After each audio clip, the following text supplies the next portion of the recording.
Merci Sébastien pour cette introduction. Et donc effectivement, je vais commencer par parler de l'estimation de la résistance à l'arrachement des micropieux et des tirants d'ancrage à partir de l'essai pressiométrique et en particulier de la pression limite Ménard. Et donc pour présenter ce sujet qui a été traité dans le cadre du projet national ARSCOP, je vais en rappeler le contexte et détailler ses objectifs. Je vais montrer ensuite effectivement comment la base de données qui a été utilisée a été construite. Et puis on passera à une analyse de cette base de données basée sur différents indicateurs. Et pour finir, je donnerai quelques conclusions. Alors effectivement, le point de base, c'était de valoriser les règles pressiométriques semi-empiriques, ça veut dire les méthodes directes qui permettent d'estimer ici la résistance des ouvrages.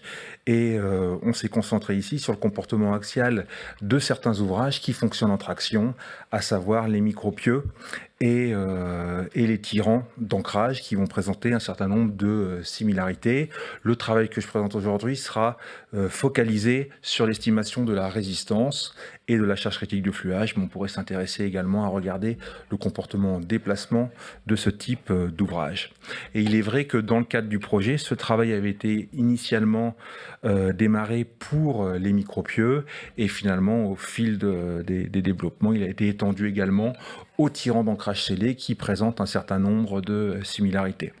Donc l'exercice effectivement est de passer, on va dire, de la courbe pression-volume qui est présentée à gauche au comportement charge-déplacement des éléments qu'on va pouvoir notamment regarder expérimentalement au travers d'essais d'arrachement dont on voit la configuration ici au milieu.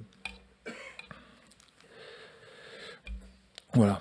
Alors par rapport à ce sujet-là, on ne part pas de nulle part et on peut constater effectivement qu'il y a déjà des règles qui existent pour ce type d'ouvrage pour prévoir, estimer la résistance par frottement de ces éléments. Alors la résistance par frottement, on va le noter R avec un indice S parce que cette résistance s'exprime sur le flux shaft en anglais de ces éléments. Et du coup, en France, on va mettre en évidence un frottement axial unitaire, petit QS, qu'on va ensuite intégrer sur la surface extérieure de l'élément.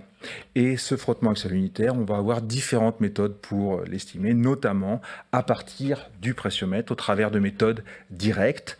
Et donc ici, on voit les règles de calcul qui sont proposées pour l'estimation de ces frottements axiaux dans le cas des tirants d'ancrage. Tirants d'ancrage qui peuvent être réalisés selon différentes méthodes en fonction de, on va dire, l'amplitude de la pression de post-injection qu'on va mettre en œuvre lors de leur réalisation et puis aussi de la façon plus ou moins localisée de mise en œuvre de cette pression d'injection. Et on distingue ici les tirants IGU avec une injection globale et unitaire et les tirants IRS, injection IRS avec une injection répétitive et sélective. Et donc ce qu'on voit, c'est qu'on a des règles de calcul qui permettent de passer de la pression limite à la valeur du frottement axial unitaire QS. Voilà. Après, il y a une petite subtilité qui ne vous aura pas échappé, c'est qu'on a un coefficient alpha ici, qui est également introduit dans les règles pour prévoir la résistance des tirants d'ancrage, pour tenir compte de l'augmentation, quelque part géométrique, de la taille du bulbe qui est concerné par le coulis de scellement. Ces méthodes-là sont basées sur des travaux initiaux développés par Bustin-Montédois dans les années 80, qui étaient valables à l'époque, et pour les tirants et pour les micropieux injectés.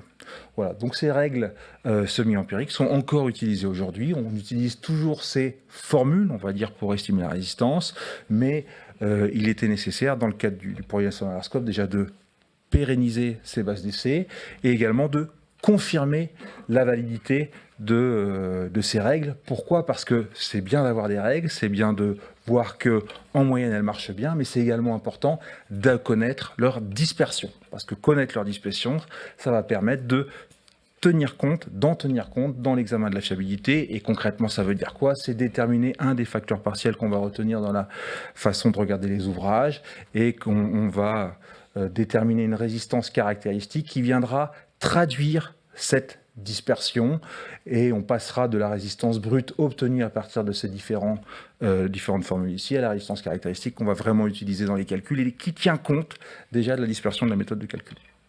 Voilà. Et donc le facteur qu'on utilise ici, on appelle facteur de modèle, parce qu'il va permettre de traduire la dispersion du modèle.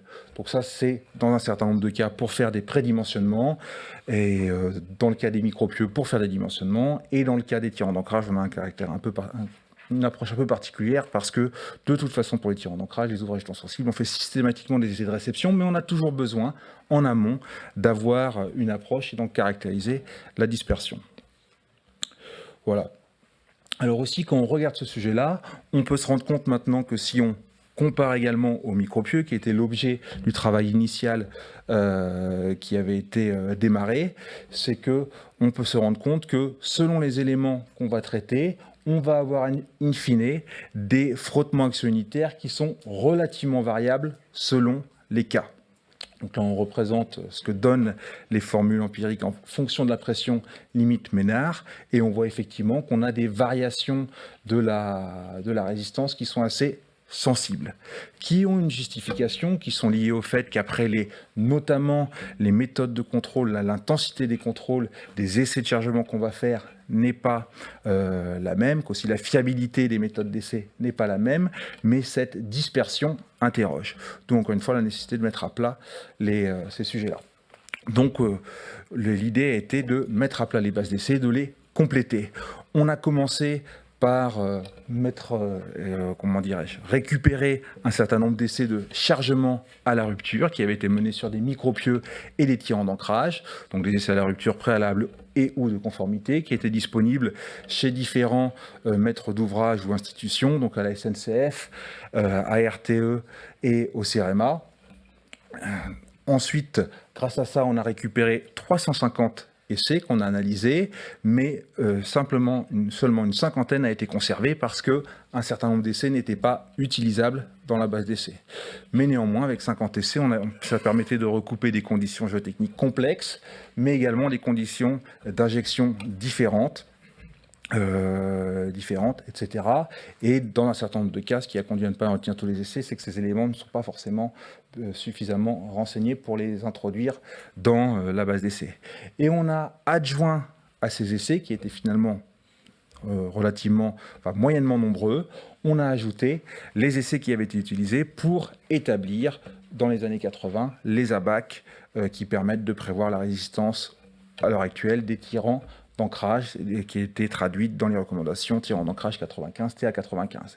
Et puis on en a fait une analyse statistique globale pour en caractériser la fiabilité et la dispersion. Et donc là, on a une représentation de la répartition des essais sur le territoire national. Voilà. Alors, pour faire cette analyse statistique, il est important, effectivement, de classer les différents essais réalisés en fonction des conditions d'exécution. Et ce qui a été fait ici, même si aujourd'hui les conditions d'exécution des micropieux et des tirants d'ancrage ne reprennent pas exactement la même trace, pour analyser la base d'essai, on a bien eu quelque chose qui était homogénéisé. Et donc on a distingué les éléments IGU, je dis éléments aussi bien pour micropieux que tirants d'ancrage, qu'on a distingué des éléments IRS. Et ces différents éléments, ils sont associés à des pressions d'injection qui sont claires. Pour les éléments IGU, on a une pression d'injection qui est limitée, qui reste en deçà de la pression limite, mais qui suit quand même la pression limite, où on va au moins la moitié de la pression limite. Et les éléments IRS, on va au-delà de la pression limite. Il n'y a pas que la pression d'injection qui compte, il y a également le débit d'injection, qui doit être faible pour être capable de maîtriser effectivement les débits qu'on va injecter et la signification des pressions qu'on atteint lors de l'injection. Également, il y a des points importants qui sont apportés sur la façon de faire l'injection. IGU, on injecte de façon globale, et IRS, on injecte de façon sélective. Et puis pour montrer un peu les différents éléments traités dans la base d'essai, on parlait de diamètres de forage qui sont compris entre 90 et 250 mm, et les longueurs de scellés qui sont variables entre 5 mètres et 18 mètres. Voilà. Et donc ensuite, on peut classer les différents éléments de la base d'essai selon ce classement. Donc on retrouve ici les différents types d'éléments. Donc là vraiment on a et les micropieux et les tirants analysés avec les modalités précédemment décrites pour les EGE et les GRS. On avait également quelques éléments pour les micropieux. On avait un simple scellement, ou en tout cas un scellement gravitaire ou une technique de réalisation autoforée.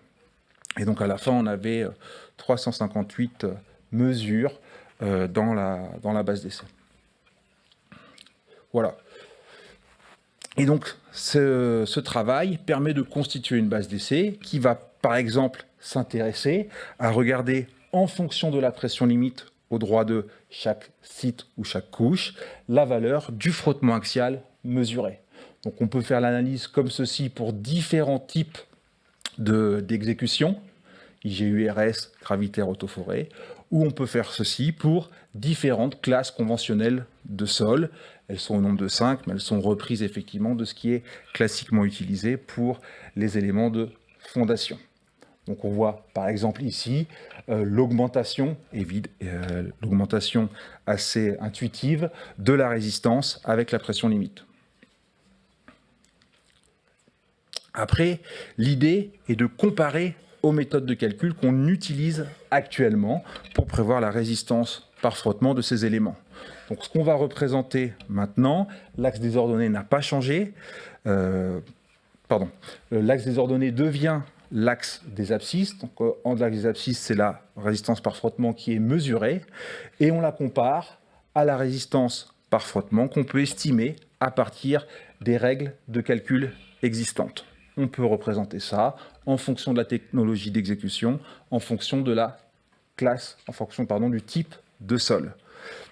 On a également tracé à chaque fois la première bissectrice. Donc le premier enseignement, c'est que si les points sont situés autour de cette première bissectrice, on a une méthode qui, en moyenne, est bien calée. Ensuite, ce qu'on constate effectivement, c'est que tous les points ne sont pas sur la première bissectrice, quel que soit le graphique dans lequel on regarde l'efficacité de la méthode, ce qui montre qu'on a une certaine dispersion. Si on a des points sous la courbe, ça veut dire qu'on a mesuré une résistance par frottement plus importante que ce que donnait la méthode de calcul. On a une méthode qui sous-estime la résistance, pas de problème en termes de sécurité. Par contre, si on est au-dessus de la courbe, on a une méthode qui surestime la résistance. On a une problématique en termes de sécurité notamment.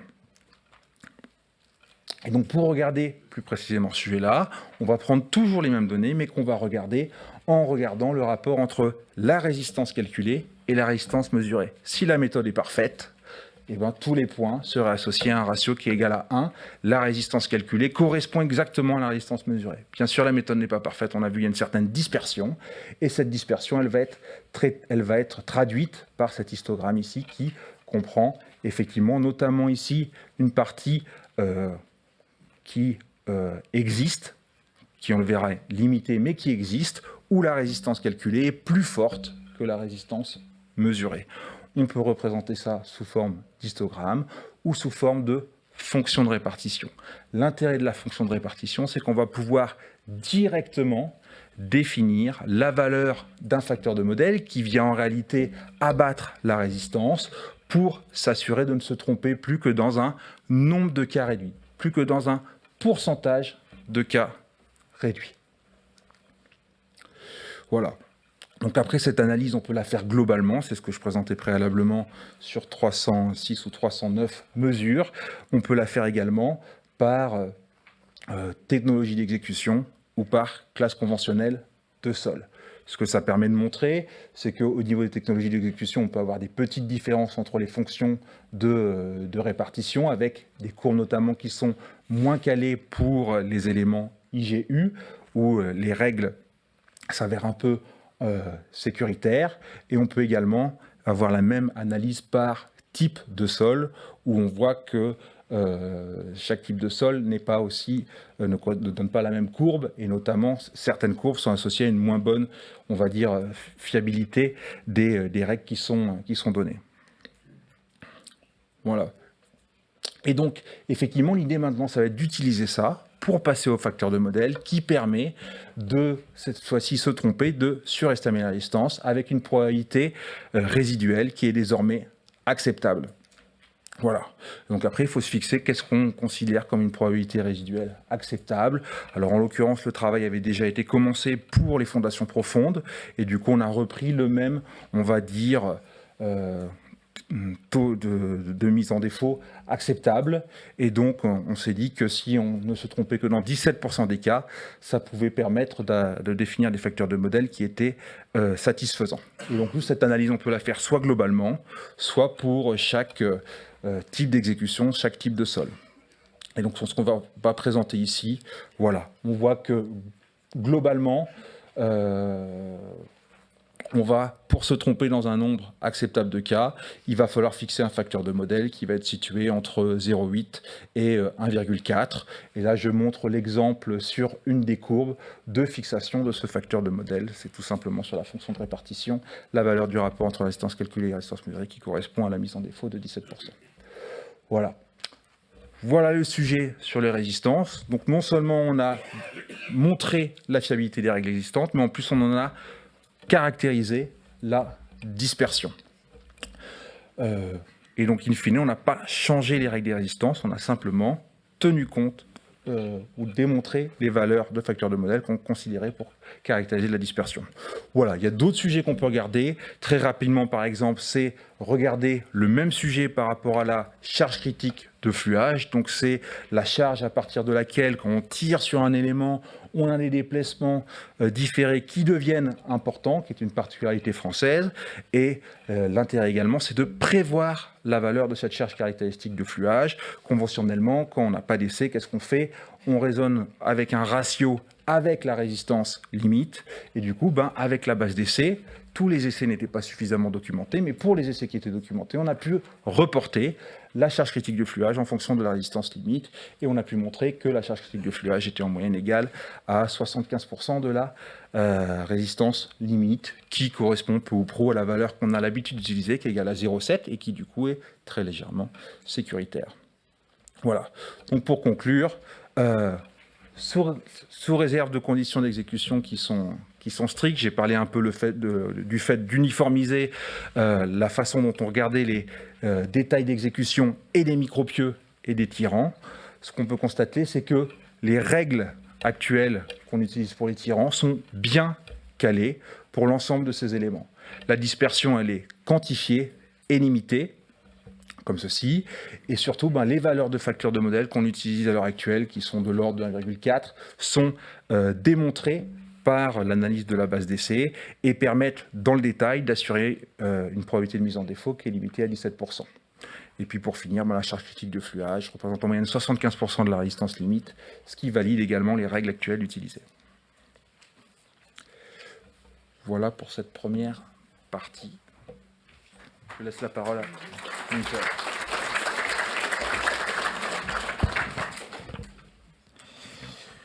Bonjour à tous, je vais vous présenter la deuxième partie de la présentation.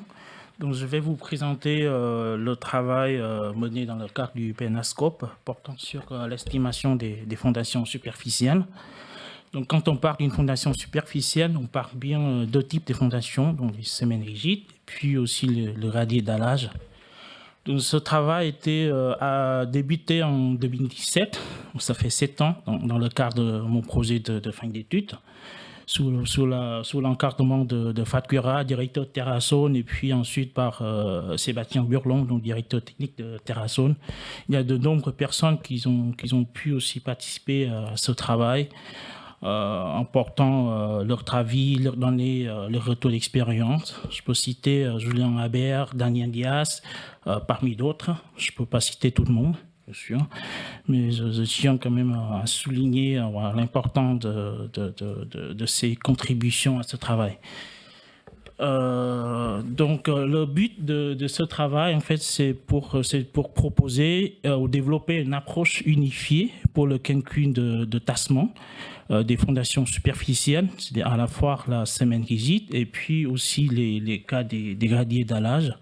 Le point de départ, c'est pourquoi on a besoin d'une approche, pourquoi on a besoin de développer une nouvelle approche. Déjà, pour les cas des semaines rigides, il y a des arcs, ça fait partie des cas élémentaires. Il existe des arcs, des modèles empiriques qui permettent en fait de traiter ce cas-là. Pour les cas, c'est le modèle de Ménard pour la semaine rigide, ou pour les pieux, il y a des modèles semi-empiriques, modèles de Frank-Esau, que tout le monde connaît. Par contre, pour les cas complexes, comme le cas des gradiers d'allage, il faut recourir à des modèles numériques ou bien à des modèles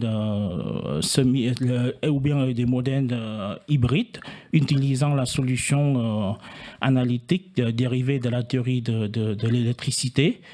Tous ces modèles, tous ces calculs-là exigent en fait ou demandent en fait la définition des modules de déformation, modules de Young. Et donc, en pratique, il y a deux approches. Enfin, avant ASCOPE, il y a une seule approche, c'est une première approche forfaitaire qui propose en fait d'estimer un module Young qui vaut quart fois m sur alpha, avec K un facteur correctif qui vaut 1 ou 2 ou 3 en fonction du type d'ouvrage, en fonction des sollicitations. Le soir de K, il est difficile de justifier.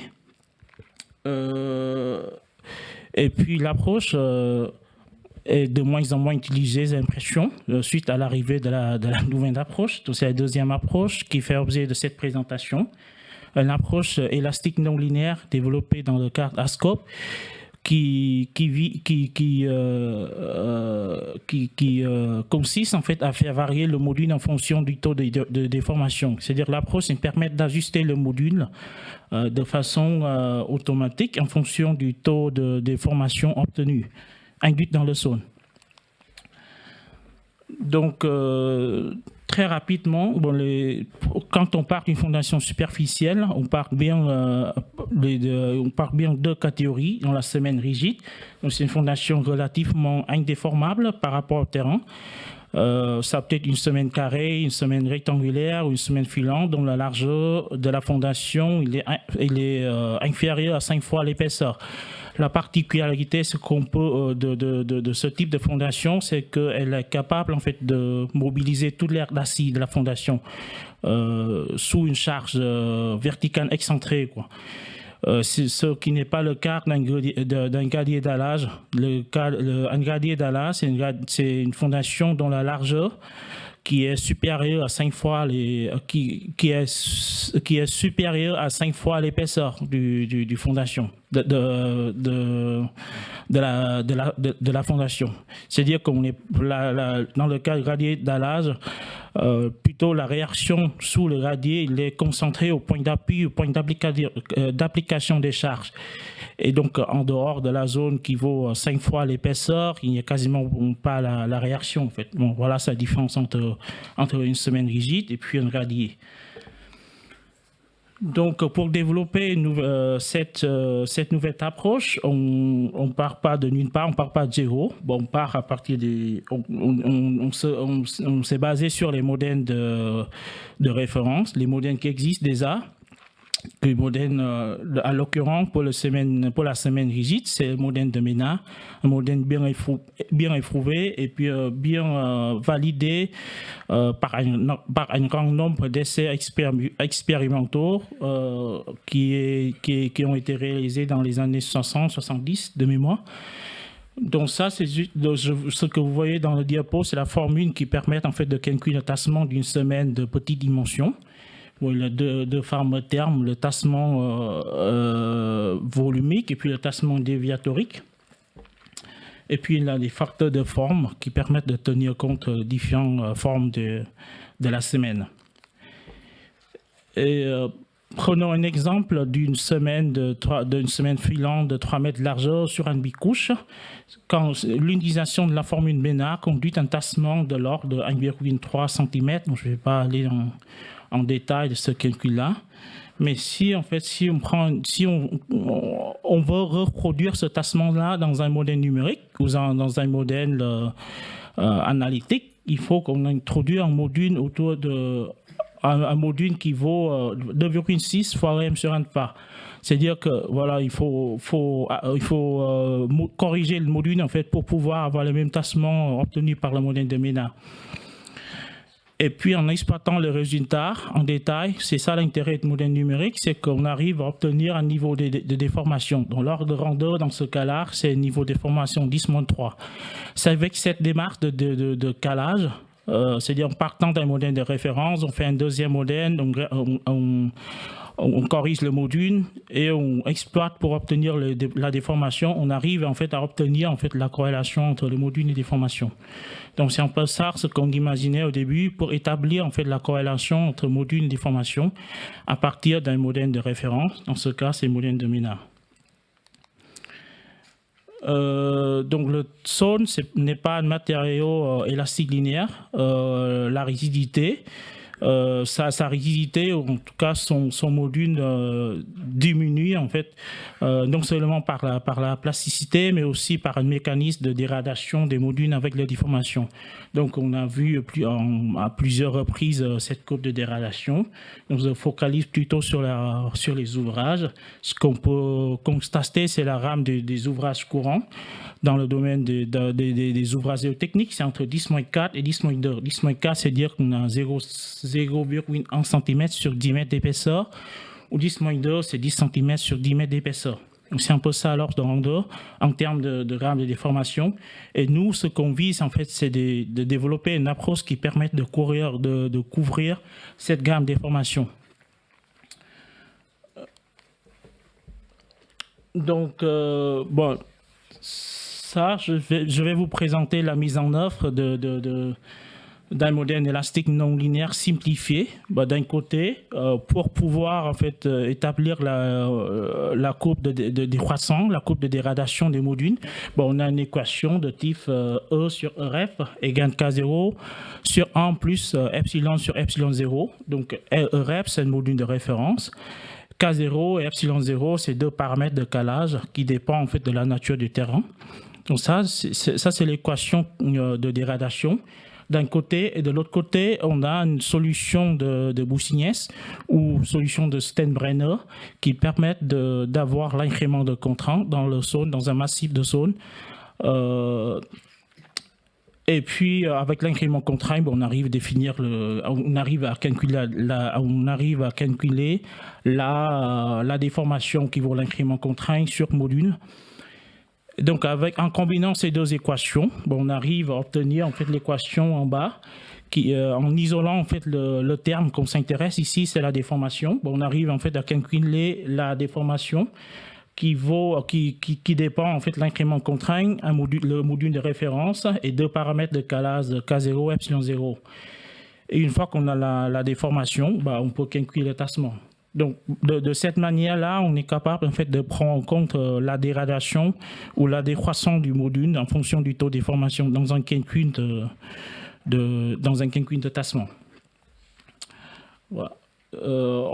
Voilà la mise en œuvre du modèle élastique non linéaire. Donc là maintenant on sait comment on prend en compte la dégradation module. La question maintenant c'est comment on établit les corrélations entre le module et la déformation. Comme ce que je vous ai présenté dans les slides précédents, on est parti du modèle de référence de Ménard. On a fait varier différents paramètres. Notamment le module, les conditions stratigraphiques, les coefficients géologiques. Et d'un côté, on a le résultat du modèle de Ménard. De l'autre côté, on essaye en fait de faire un modèle numérique dans lequel on ajoute les modules pour obtenir le même tassement des modèles de Ménard. Et on a aussi des infos sur la déformation. On a les deux informations, modules déformation, pour établir en fait les corrélations entre les modules déformation. C'est un peu ça la démarche de Cala qu'on a utilisée en fait pour établir les lois de dégradation. Donc ce que vous voyez ici, c'est ce qu'on a proposé en fait pour qu'on appelle les lois de dégradation ou lois de décroissance, qui fait varier le rapport entre E sur EM. EM, c'est le module de référence, dans notre cas c'est le module pressiométrique, en fonction du taux de déformation. On a proposé en fait les cours pour trois types de zones, donc les sables et rats, le type 1, sable et rats dense ou limon pour le type 2, ou les argines surconsolidées type 3. Et puis, on a aussi mené une étude de sensibilité, en fait, en proposant finalement 2 approches. On appelle une approche 1 et une approche 2, qui donnent en fait les résultats légèrement différents. Pourquoi les 2 approches? Parce que lorsqu'on utilise la solution analytique dérivée de la théorie de l'électricité, il y a 2 moyens de calculer le tassement. Soit on calcule le tassement en négligeant en fait tous les effets de déformation latérale en conditions édométriques, les déformations latérales bloquées, soit on utilise directement la solution de Steinbrenner qui tient compte de tous ces effets-là. C'est pour ça que on a 2 façons d'estimer le tassement. Du coup, finalement, on a proposé 2 approches, en fait. Et les 2 approches qui permettent, en fait, de reproduire fidèlement, en fait, le tassement obtenu par le modèle de référence, modèle de Ménard, dans le cas des semaines rigides.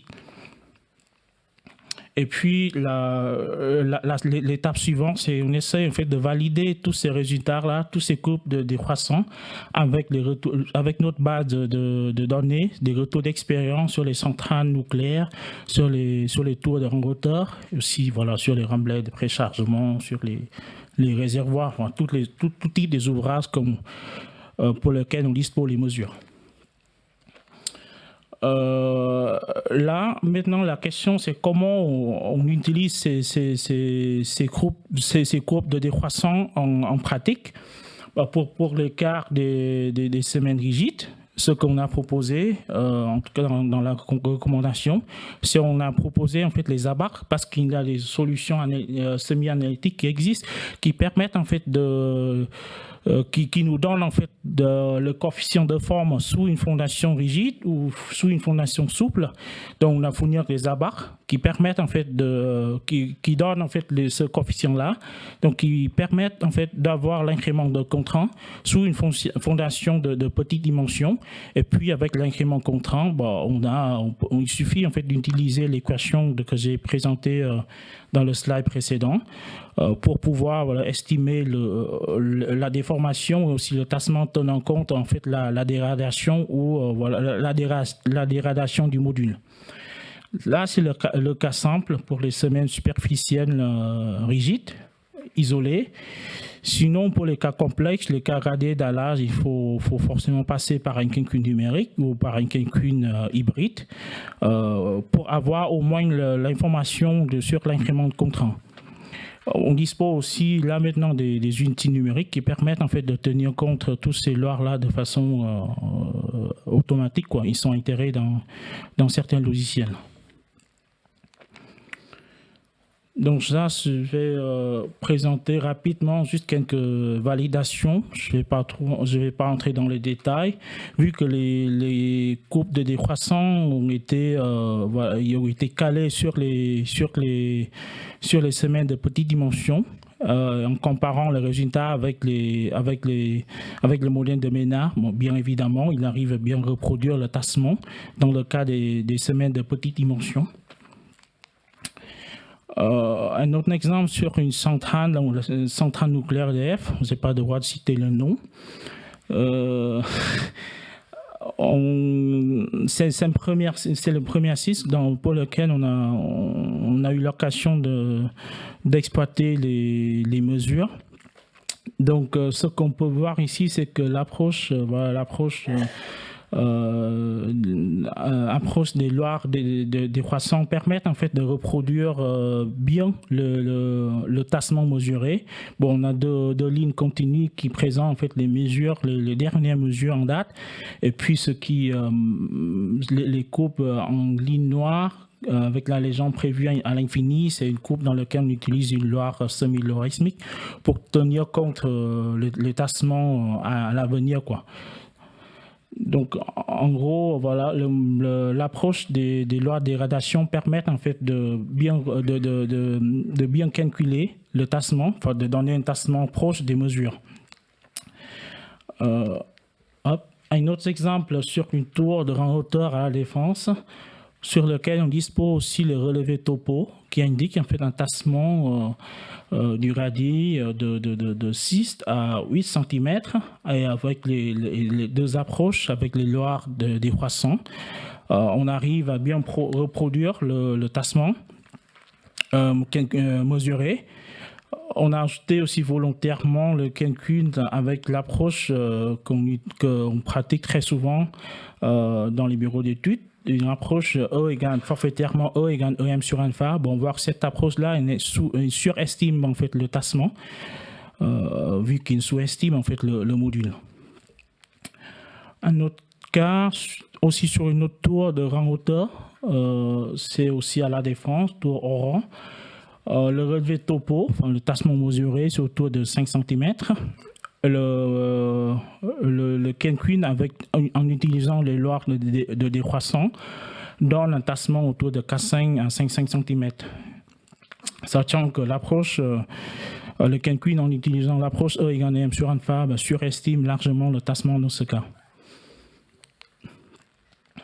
Bon, je vais mettre ici une petite table récap sur tous les ouvrages qu'on a pu récupérer, les mesures, font dispo les retours d'expérience, aussi les données géotechniques, qu'on a pu utiliser les lois décroissants pour calculer, pour obtenir le tassement et puis comparer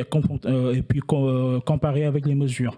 Donc, on trouve que dans la plupart des cas, l'approche ou les lois de décroissant permettent en fait de reproduire fidèlement le tassement. Bon, vu comme ça a l'air assez magique. On dispose des courbes, on applique les formules, on obtient le même tassement. En réalité, ça peut être un peu plus difficile. Bon, le point de départ, c'est toujours le plus important, c'est toujours la question des données d'entrée. Donc, si on n'a pas de bons paramètres d'entrée, à l'occurrence, si on n'a pas les bonnes valeurs des modules pressiométriques, a priori, on ne peut pas obtenir le bon résultat. Donc, le point de départ, il faut toujours avoir les bonnes données d'entrée, quoi.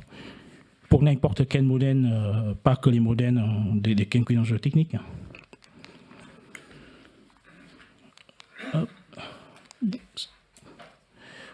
Juste une petite rappel sur le domaine d'application, les lois qu'on a développées qui visent en fait à couvrir la rame des formations courantes, c'est autour de la rame entre 10-4 et 10-2. Donc pour la rame des formations inférieures à 10-4, il n'y a pas beaucoup d'intérêt pour le Cancun statique, il n'y a pas beaucoup d'intérêt pour le Cancun de tassement. Parce que 10-4, lorsqu'on part 10-4, c'est 0,1 cm sur 10 mètres d'épaisseur. Donc, si 10-100, on est en train de parler 1 mm sur 10 cm. En termes de tassement, c'est pas une valeur mesurable, quoi. Et par contre, pour la rame des formations plus élevées, on a vu dans certains exemples que l'approche marche quand même, surtout lorsqu'on prend le module EM. Ce qui est logique parce que le module pressiométrique est défini en fait pour la rame des formations autour de 10-2 à 10-1. Par contre, ce qu'on recommande, c'est que lorsqu'on attend en fait de cette gamme des formations, on recommande en fait de compléter l'approche par des essais spécifiques de type des essais odométriques ou des essais tertiaux, en fait qui permettent en fait de consolider en fait le choix des paramètres. Bon. Oui, conclusion, ces dernières diapos. Donc, les lois décroissant proposées à partir des pressiomètres rendent compte d'un comportement élastique non linéaire du terrain, permettant en fait une approche de calcul unifié des tassements, des semaines rigides et puis des radiers d'allage. Donc, la base expérimentale pour caler les lois de décroissant est bien solide, sont disponibles et pérennisées. Et les lois peuvent être étendues pour n'importe quel type de fondation superficielle et aussi pour n'importe quel type d'ouvrage lorsque les déformations induites par celle-ci restent compatibles avec la rame des formations sur laquelle le calage a été mené, soit pour une déformation comprise entre 10-4 et 10-2. Voilà, c'est fini. Merci pour vos deux présentations. Le micro marche encore. Voilà. Bon, ceux qui s'en occupent, visiblement. Donc, des commentaires, des questions sur les deux présentations qui sont appuyées sur les bases de données d'Arscope? J'avais juste une question là pour le dernier intervenant. Parce que j'avais regardé les documents de Ménard internes qui existaient sur la méthode de démentionnement Ménard. En fait, il justifiait l'effet du temps par le fait que il faisait un tour de passe-passe et il utilisait B sur B0 puissance alpha pour justifier du facteur temps. Et après, si on lit l'article Burland-Burbridge basé principalement sur le SPT, mais qui fait un bilan très large de tours de grande hauteur jusqu'à des bâtiments relativement légers, il a quand même introduit un facteur temps. Et là, en fait, il n'y a absolument pas le temps dans ces formules-là. Alors, vous avez choisi des ouvrages assez lourds. Et je me posais la question, c'est du coup, ce tassement, il est à quelle échéance il est, et puis en plus, les centrales nucléaires, donc, suivant les différentes qui existent, elles n'ont pas toutes les tassements qui ont stabilisé. Et le tassement infini n'est pas aussi proche probablement que le tassement actuel. Donc, est-ce que vous pouvez nous ouvrir l'esprit sur ce que vous avez pensé ? En fait, sur les centrales nucléaires, par exemple, enfin, ce qu'on essaie en fait de caler, c'est bien le module à long terme. Donc, c'est bien le tassement à long terme qu'on vise en fait à reproduire avec ces lois de décroissance. Sur les centrales nucléaires, ce qu'on a fait, en fait, c'est qu'on a récupéré les mesures, parce qu'on a des mesures depuis 20 ans jusqu'à maintenant, ou jusqu'à quelques années avant. Et puis, on a même établi les lois de type semi-log qui permettent, en fait, de prédire, entre guillemets, le tassement à 50 ans, à 100 ans. Donc, on a constaté que le tassement, au bout de 20 ans, 30 ans, il est quand même stabilisé. Donc, ce qu'on a comparé, en fait, on a comparé à la fois avec les dernières mesures, mais aussi avec le tassement extrapolé, si vous voulez, à long terme. Donc, on a l'ordre de grandeur, ça peut ajouter 10% ou 20% de plus. Donc, ce que j'ai montré dans le site numéro 1, c'est que le calcul, en fait, le tassement calculé, il est proche à la fois le dernier dernier tassement mesuré, mais aussi le tassement extrapolé à long terme, quoi. Purement élastique permettrait de prendre en compte le fluage, alors c'est ça ? Oui, implicitement, oui. Les corriger, on va dire, entre 10 et 20 ans. Voilà.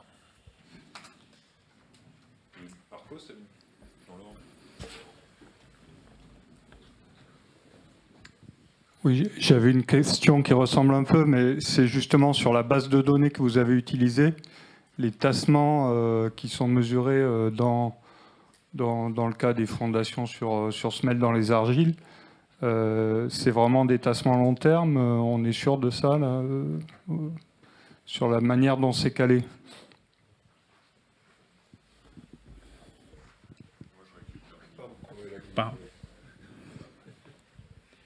En fait, nous, quand on essaye sur les semaines rigides de petite dimension, ce qu'on essaye de reproduire, c'est le tassement obtenu par le modèle de Ménard. Donc, le modèle de Ménard, dans sa formule, il inclut déjà une partie de tassement de fluage, tassement supposant à 10 ans de mémoire. Donc, on n'a pas récupéré en fait là-bas des essais sur les semaines des petites. Enfin, on n'essaye pas de réexploiter la base des données sur les semaines de petites dimensions en fait. Même sujet, Roger, tu veux faire un commentaire ? J'allais dire ce pas besoin de micro. Je viens de dire, c'est que le tassement de... On m'entend ? Oui. Il faut se lever aussi, il paraît. La formule de tassement de Ménard qu'on utilise tous là, si on regarde de près, si je me souviens bien, c'est donné pour un tassement à 10 ans. C'est ce que j'ai écrit ce qu'on a écrit dans le livre de calcul des fondations superficielles et profondes. Et je profite de la présence de Marcos Arroyo pour dire qu'il a organisé ou il a lui-même traduit la première version du livre en espagnol. Je remercie ici en public Monsieur Arroyo.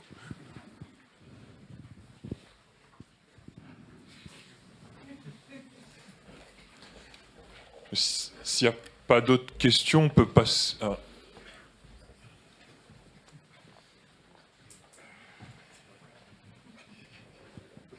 Merci. Nicolas Hutter, Ange Bachine. C'est juste pour faire partager un petit peu mon trouble sur les résultats qui sont présentés. Et si on fait le parallèle avec ce qu'a présenté Julien, on mettrait sur ces calculs d'estimation de tassement un coefficient de modèle égal à 1,0000, ce qui me paraît extraordinaire et ce qui me paraît très dangereux. Après c'est le calage qui donne lieu à ça. Après, qu'effectivement, la question, c'est qu'il faut compléter la base de données et puis complètement vérifier que les calages qui sont donnés permettent effectivement de confirmer que l'ordre de grandeur qu'on capte est très correct. Après, effectivement, il faut rester humble face aux résultats qu'on a eus.